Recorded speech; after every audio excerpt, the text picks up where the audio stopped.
இன்றைய முக்கிய செய்திகள். விளைபொருட்களுக்கு குறைந்தபட்ச ஆதார விலை நிர்ணயிக்க வலியுறுத்தல். டெல்லியை முற்றுகையிடப் போவதாக விவசாயிகள் அறிவிப்பு. தமிழக மீனவர்களை மத்திய அரசு வஞ்சிப்பதாக குற்றச்சாட்டு. பாஜக அரசை கண்டித்து ராமேஸ்வரத்தில் திமுக ஆர்ப்பாட்டம். கிளாம்பாக்கம் பேருந்து நிலையம் குறித்து திட்டமிட்டு வதந்தி. பேருந்துகள் இயக்கத்தில் எந்த பிரச்சனையும் இல்லை என சிவசங்கர் திட்டவட்டம். நாடாளுமன்ற தேர்தலில் எந்த கட்சியுடன் கூட்டணி? சரியான நேரத்தில் அறிவிப்பு வெளியாகும் என எடப்பாடி பழனிசாமி தகவல்.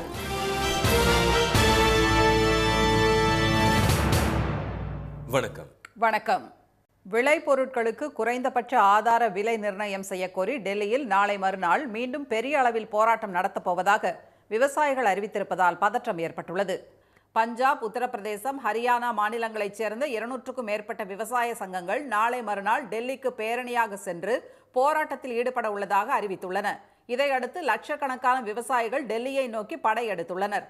விவசாயிகள் தலைநகருக்குள் நுழைவதை தடுக்க பஞ்சாப், ஹரியானா எல்லையான அம்பாலா, டெல்லி, உத்தரப்பிரதேசம் எல்லையான காஷிப்பூர் உள்ளிட்ட இடங்களில் இரும்பு மற்றும் கான்கிரீட் தடுப்புகளை அமைத்து போலீசார் கண்காணிப்பு பணிகளில் ஈடுபட்டுள்ளனர். டிராக்டர்கள் செல்லாமல் இருக்க சாலைகளில் ஆணிகளையும் போட்டுள்ளனர். துணை ராணுவம் உள்ளிட்ட பிரிவினரும் அங்கு நிறுத்தப்பட்டுள்ளனர். சாலைகளில் தடுப்புகளை ஏற்படுத்தியதால் போக்குவரத்து சேவை பாதிக்கப்பட்டது. இதனால் பஞ்சாப், ஹரியானாவிலிருந்து டெல்லிக்கு செல்லும் சாலையில் போக்குவரத்து நெரிசல் ஏற்பட்டுள்ளது. இதன் காரணமாக அத்தியாவசிய தேவைக்கு செல்வோர் கடும் சிரமத்தை எதிர்கொண்டுள்ளனர். இதனிடையே விவசாய சங்கங்களை மத்திய அரசு பேச்சுவார்த்தைக்கு அழைத்துள்ளது.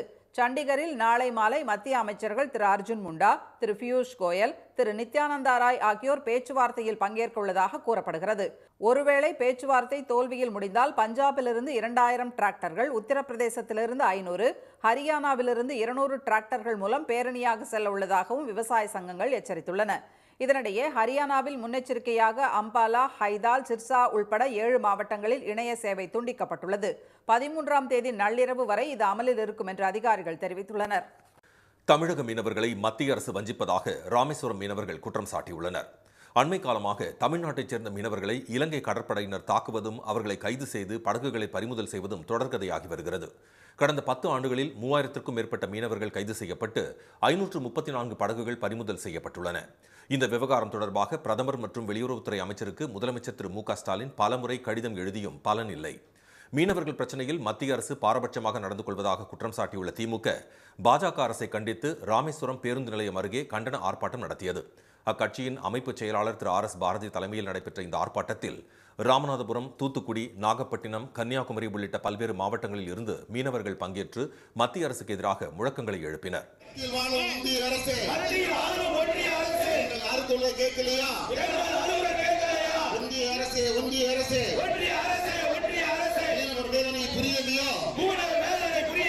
தமிழக மீனவர்களை மத்திய அரசு மாற்றாந்தாய் மனப்பான்மையுடன் நடத்துவதாக மீனவர்கள் குற்றம் சாட்டினர்.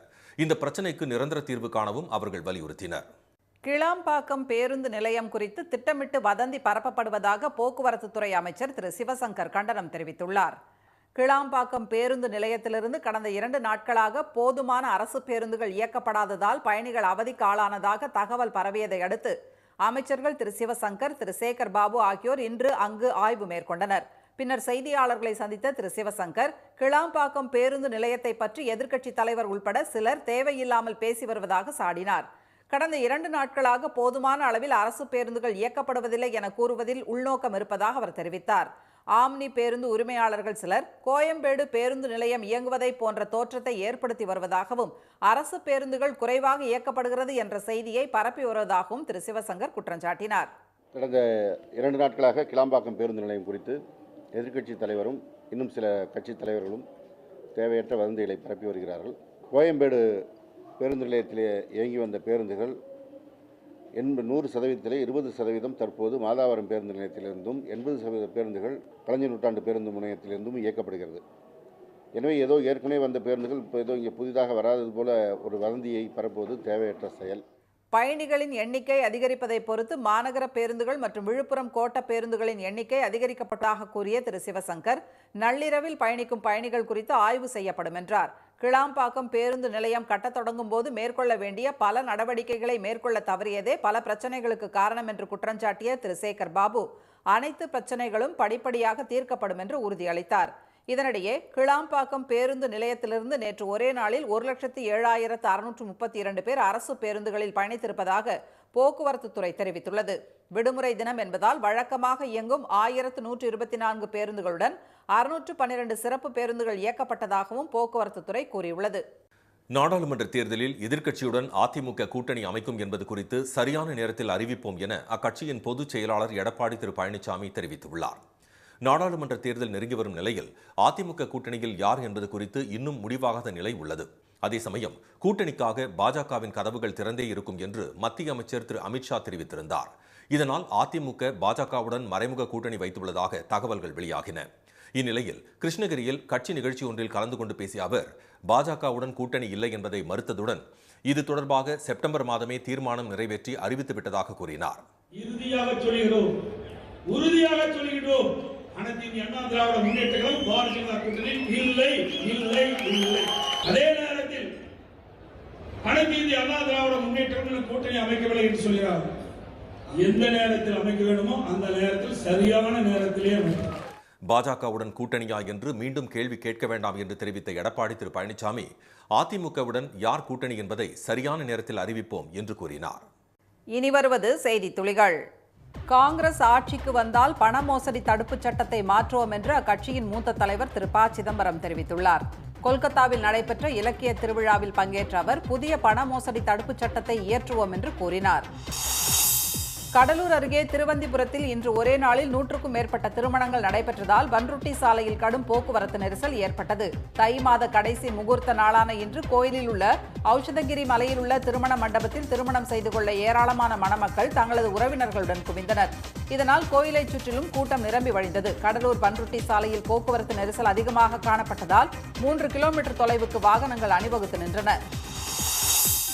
புதுக்கோட்டையில் திருவப்பூர் முத்துமாரியம்மன் கோயிலில் 20க்கும் மேற்பட்ட திருமணங்கள், காதுகுத்து, வளைகாப்பு உள்ளிட்ட நிகழ்ச்சிகள் ஒரே நேரத்தில் நடைபெற்றதால் கோயிலில் 1000க்கும் மேற்பட்டோர் குவிந்தனர்.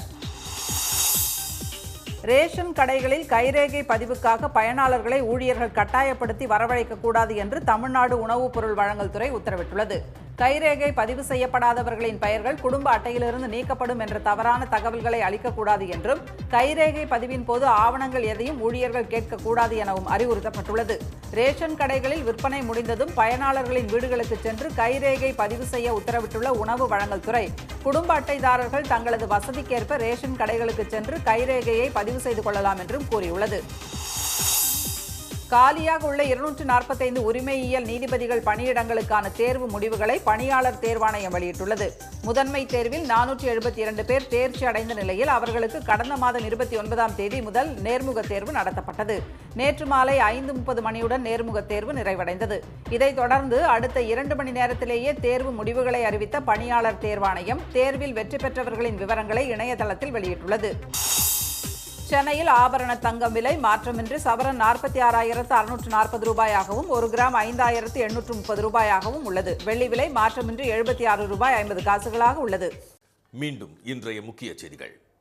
விளைபொருட்களுக்கு குறைந்தபட்ச ஆதார விலை நிர்ணயம் செய்ய கோரி டெல்லியில் நாளை மறுநாள் மீண்டும் பெரிய அளவில் போராட்டம் நடத்தப்போவதாக விவசாயிகள் அறிவித்திருப்பதால் பதற்றம் ஏற்பட்டுள்ளது. தமிழக மீனவர்களை மத்திய அரசு வஞ்சிப்பதாக ராமேஸ்வரம் மீனவர்கள் குற்றம் சாட்டியுள்ளனர். கிளாம்பாக்கம் பேருந்து நிலையம் குறித்து திட்டமிட்டு வதந்தி பரப்பப்படுவதாக போக்குவரத்து துறை அமைச்சர் சிவசங்கர் கண்டனம் தெரிவித்துள்ளார். இத்துடன் இந்த செய்திகள் நிறைவடைகின்றன. மீண்டும் சன் டிவியில் செய்திகள் காலை 7:30 மணிக்கு. செய்திகளை உடனுக்குடன் தெரிந்து கொள்ள சன் நியூஸ் தொலைக்காட்சியை பாருங்கள். வணக்கம். வணக்கம்.